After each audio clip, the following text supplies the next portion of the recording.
You know what they call a quarter pounder with cheese in Europe? What do they call a quarter pounder? Well, a Grand Royale, a Royale with cheese. Rick Perry probably knows the answer to that question. He's across the pond this week. The bad news for him is that, well, he's talking about foreign policy, and we're going to look at it right now. The victims of jihad today have far more in common with you and with me than they ever will have with their tormentors. And when they look up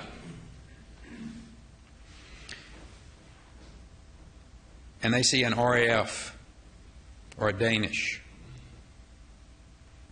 or an American bomber, they feel precisely as you and I would feel. The sight must seem like the answer to a prayer.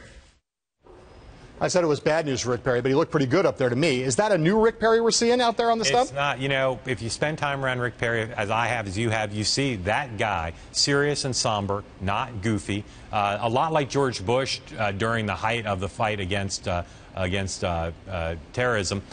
Rick Perry is trying to remake his image. We've talked about this before. Yeah. I think that Rick Perry, on a prepared text overseas, he is trying to convince people to think anew about him. It's uphill. I meet people all the time who say, no way, totally won't think impossible. anew about him. But that Rick Perry, he's a veteran, he's serious on national security, and he's darn serious about trying to run for president in a more serious and deliberate way than he did last time. You've used the word serious like 6 times just now. We're going to see a little side of Rick Perry. He's not totally serious all the time.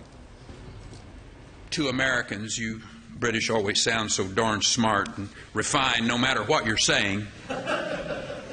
And it's not just because of your many cultural exports, from James Bond to Julie Andrews to Simon Cowell to One Direction. Well, that might be a bit of a mixed bag there, but I never would have ever made Rick Perry as a One Direction fan, but you know. I love the serious Rick Perry. Love that Rick Perry too. Even more. A little goofy.